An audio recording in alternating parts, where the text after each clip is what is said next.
저도 오늘은 질문 한 가지를 준비했어요. 이거 너무 좋은 사람인 척 하는지는 모르겠는데 있어 보인다. 이렇게 너무 멋있게 대답을 빈틈이 하셔가지고 없죠. 이 책에는 행복한 사람들의 삶의 기술,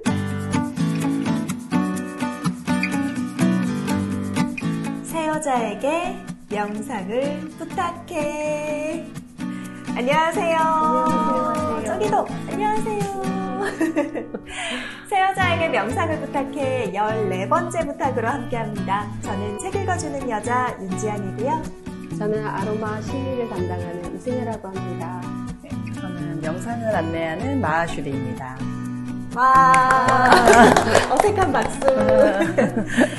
오늘 14번째 부탁 시간이 돌아왔습니다. 첫 번째로는 책 읽어주는 여자와 함께 하실 텐데요. 저도 오늘은 질문 한 가지를 준비했어요. 긴장. 항상 질문을 받다가 오늘 나도 물어볼 거야. 자, 올림픽에서 뜬금없는 올림픽의 등장이지만 올림픽에서 금메달 하나는 은메달 몇 개에 해당한다고 생각하세요? 우리 이거 듣고 계시고 보고 계시는 구독자 여러분들도 한번 생각해 보셔도 좋을 것 같아요. 금메달 하나는 은메달 몇 개에 해당될까? 각자 생각이 조금씩 다르겠죠? 어떠세요? 저는 이거 너무 좋은 사람인 척 하는지는 모르겠는데 노력은 다 똑같으니까 금메달 하나나 은메달 하나나 1대1대1 동메달까지 그리고 참여자까지. 오, 응원하는 우리까지? 네. 동메달을 따지 못한 다른 참여자까지? 그렇죠. 네. 선생님께서는? 있어 보인다. 이렇게 너무 멋있게 대답을 하셔가지고 빈틈이 없죠, 제가. 솔직히 저는 솔직히 2개? 두 개 정도? 네, 은메달이 2개면 금메달과 비슷할 것 같다. 네. 오, 이 질문은요, 뜬금없는 올림픽 메달에 대한 질문이었지만 우리가 행복함을 느끼는 것과 관련이 있습니다. 그래서, 이게요? 네, 그래서 이 두 분은 행복감이 높으신 분들. 진짜. 네, 해당이 돼요. 기준이 있어요? 네, 이게 그 서울대학교 행복연구센터에서 조사한 연구 결과인데요. 행복한 사람들은 금메달 하나에 은메달 평균 2.5개라고 답을 했다고 해요. 그러면 낮을수록 행복감이 낮은 사람들은 평균 6개 정도라고 답을 했다고 하거든요. 행복감이 낮은 사람들에게 금메달은 은메달로 쉽게 상쇄되기 어렵다라고 판단을 하는 거죠. 그래서 이런 결과는 행복한 사람들은 작은 것도 크게 보지만 행복감이 낮은 사람들은 반대로 큰 것만 크게 본다는 그런 연구 결과가 있었습니다. 바로 오늘 제가 소개해드릴 책 굿 라이프, 내 삶을 바꾸는 심리학의 지혜, 굿 라이프라는 책 안에 실려있는 내용인데요. 이 책은 제가 조금 전에 말씀드렸던 서울대학교 행복연구센터의 센터장이시죠? 서울대학교 심리학과 교수이신 최인철 교수께서 쓰신 책이고요. 행복을 좀 넘어서서 어떻게 하면 좀 더 좋은 삶을 살 수 있을까 고민하던 때 제가 읽었던 책이어서 오늘 골라봤습니다. 이 책에는 행복한 사람들의 삶의 기술이라고 해서 10가지 정도가 소개되어 있는데 저는 오늘 그 중에서 한 가지를 낭독을 하려고 합니다. 자, 한번 시작해 볼까요? 네. 오늘 제가 낭독할 부분은요. 그 10가지 중에 9번째 소소한 즐거움을 자주 발견하다 라는 내용인데요. 소확행이네요. 맞아요. 자, 지금부터 그러면 낭독을 시작해 보겠습니다. 유도 경기에는 한동안 이해하기 어려운 채점 방식이 있었다. 효과는 아무리 많아도 유효 하나를 이길 수 없고 유효는 아무리 많아도 절반 하나를 이길 수 없었다. 천리길도 한 걸음부터 낙숫물이 대도를 뚫는다와 같은 표현을 믿는 사람들에게는 받아들이기 힘든 대박 중심의 채점 방식이었다.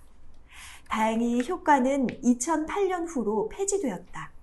그런데 이와 비슷한 대박 논리가 올림픽 국가 순위를 정하는 방법에서도 발견된다. 국제올림픽위원회는 원칙적으로 국가 순위를 발표하지 않기 때문에 올림픽 국가 순위 집계 방식은 국가별로 다르다. 미국은 메달의 색깔을 차별하지 않고 모든 메달의 수를 종합하여 국가 순위를 매긴다. 그러나 우리나라와 중국을 비롯한 다른 많은 나라는 금메달 개수로 순위를 정한다. 금메달 개수가 같을 때만 은메달, 그 다음에 동메달 수를 따진다. 미국식 집계 방법에 따르면 2008년 베이징 올림픽에서 미국이 총 110개의 메달로 1위, 중국이 100개로 2위다. 그러나 우리나라와 중국의 방법에 따르면 중국이 금메달 51개로 1위, 미국이 36개로 2위다. 우리나라의 순위도 어떤 방법을 따르느냐에 따라 큰 차이가 난다. 우리나라의 집계 방법에 따르면 우리는 금메달 13개로 7위지만 미국식 집계에 따르면 우리보다 금메달이 8개나 적은 프랑스가 총 메달 40개로 31개인 우리를 제치고 6위가 된다. 2018년 평창 동계올림픽의 경우에는 우리나라 순위가 금메달 위주의 방법으로는 7위, 총 메달 수로는 6위다. 어떤 집계 방법을 택하는지는 순위에 따른 기분과만 관련이 있는 것이 아니라 각 국가가 종목들을 지원하는 행태와도 관련이 있다. 금메달을 중시하는 나라에서는 국가의 지원과 관심이 금메달 유망 종목에 집중되기에 결국 승자 독식 현상이 일어난다. 그러나 총 메달 수로 올림픽 순위를 정하는 국가는 비교적 여러 종목을 골고루 지원한다. 다시 말해 그런 국가는 금메달 위주의 대박 논리에서 벗어나 있다. 유도 채점 방법과 올림픽 국가 순위 방식에 관심을 갖게 된 것은 행복은 긍정 정서 대 부정 정서의 강도가 아니라 빈도에 달려있다라는 논문 때문이었다. 아무리 강한 자극이라도 시간이 지나면 사람들은 그 자극에 적응하기 때문에 그로 인한 행복 혹은 불행은 오래 지속되지 않는다. 따라서 어쩌다 한 번 강한 자극을 경험하는 것보다는 소소한 즐거움이라도 자주 경험하는 것이 행복에 유리하다. 작은 것도 귀하게 여기는 행복한 사람들의 삶의 기술을 음미하기라고 한다. 음미하기란 소소한 현재의 즐거움을 만끽하는 마음의 습관을 의미한다. 무라카미 하루키의 수필 랑게르 한스 섬의 오후가 유명해지면서 우리 사회에서 자주 인용되기 시작한 소확행, 작지만 확실한 행복이라는 단어는 이 음미하기의 중요성을 환기시킨다.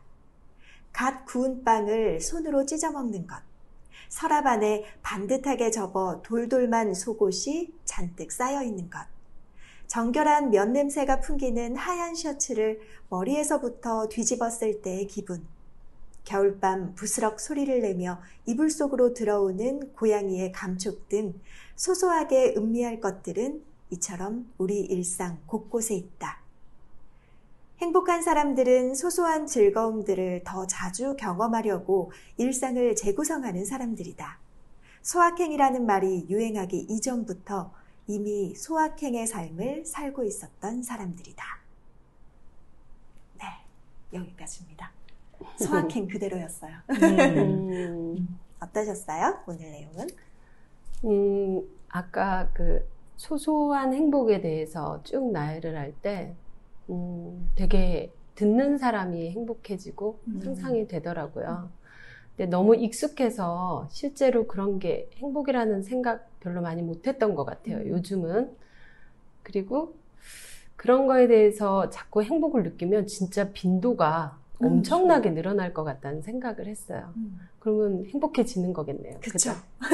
그래서 책이 너무 많이 와닿고 항상 그 아까 금메달 얘기할 때 아이를 또 키우다 보면 노력하면 되고 결과는 괜찮다. 과정이 중요하다. 말은 이렇게 하지만 결과 중심이 잘 되잖아요. 근데 그런 거에 대해서도 조금 반성을 많이 했어요. 반성하면서 느끼는 책이었어요. 저도 아이 생각이 났거든요. 그래서 아직은 어리니까 이제 뭐 그런 건 없기는 하지만 뭐 이렇게 뭐 결과를 내야 되고 이런 것들은 아직 없으니까. 근데 이런 것들이 우리도 그 미국식 방식과 이제 비교를 했잖아요. 근데 좀 이렇게 많이 바뀌면 좋겠다라는 생각이 맞아요. 들었어요. 그랬을 때 막 우리 행복 지수도 많이 얘기하잖아요. 차라리 행복한 아이들과 이제 사회가 변하지 않을까, 행복하게. 그런 생각도 맞아. 들고, 저도 생각해보면 그런 저는 그 책에서처럼 그런 소소한 행복들을 경험했던 적도 있고, 또 그런 걸 아예 놓치고 살 때도 있고, 그런데 그런 소소한 행복들을 더 삶에서 많이 찾아봐야겠다는 생각이 들었어요. 저는 이거 읽으면서 감사일기 썼던 거 생각났어요. 소소한 거. 감사일기 쓸 맞아. 때 처음에는 거창한 감사가 네. 있을까 했었는데 우리가 쓰다 보면 정말 작은 것에서 감사를 느끼잖아요. 마찬가지로 정말 작은 것에서 행복을 찾고 느낄 수 있다는 생각이 들면서 맞아요. 선생님 말씀해 주신 것처럼 그렇게 되면 빈도가 정말 많이 늘어나겠죠. 그쵸? 그러니까요. 대박은 없어요. 대박은 없어? 대박 행복이 아니고 소소한 소소하게. 행복이 대박이에요. 오, 오늘 컨디션 너무 좋다. 진짜 괜찮다. 이거 오늘 밑줄 짝인데요. 소소한 행복이 대박이다. 그렇습니다. 이번 기회에 우리가 어떤 것에 만족하고 행복을 느끼는지를 한번 찾아보는 것도 좋을 것 같아요. 두 분께서는 좀 소소한 일들 중에 아까 전에 뭐 하얀 셔츠를 뒤집어 쓸 때의 기분, 침대 안으로 고양이가 들어올 때 그 감촉 뭐 이런 얘기가 있었는데 어떨 때 그런 행복을 느끼는 작은 순간들이 있을까요? 행복을 느끼는 작은 순간 언제가 있으세요? 저는 요즘에 생각해보면, 아이가 젤리 이런 걸 먹으면 안 되지만, 주면은, 이제, 그거를 이렇게 받고, 이제 기분이 좋으니까 점프를 해요. 같이 점프를 하거든요. 그냥 그렇게, 그냥 일상에 같이 기뻐하는 순간? 뭐 작은 젤리를 먹는 순간이지만, 그럴 때 되게 행복한 것 같아요. 저는 정말 뭐 사소할 수도 있는데, 얼음 정수기에서 얼음을 먹을 때 어머, 저랑 똑같은 생각했어요. 정말 그동안의 정수기가 얼음 정수기가 아니었는데 바꾸면서 얼음 떨어지는 소리가 너무 행복하네요. 찰랑하고 시원하고. 저는 정수기가 없어서 네. 시원한 커피를 집에서 마시고 싶은데 네. 냉동고를 열어서 얼음칸을 확인했는데 얼음이 있을 때 럭키 약간 이런 됐다 오늘 시원한 커피 마실 수 있다. 그렇죠. 그 한순간 너무 행복하더라고요. 맞아요. 진짜 사소한데 그쵸? 진짜 행복하더라고요. 그죠? 이런 소확행을 한때는 약간 소비 트렌드, 하나의 트렌드라고 좀 생각을 하는 경향들도 있었는데 그거보다는 내가 어떤 순간에 행복을 느낀지 나를 알아가는 방법이라고 좀 생각을 하면 더 좋지 않을까? 뭐 이런 생각을 했어요. 나는 냉동고에 얼음만 있어도 행복을 금방 느낄 수 있는 사람이구나. 뭐 이런 것들. 소확행이 딱 맞아요. 그렇죠. 정말 너무 소소한가?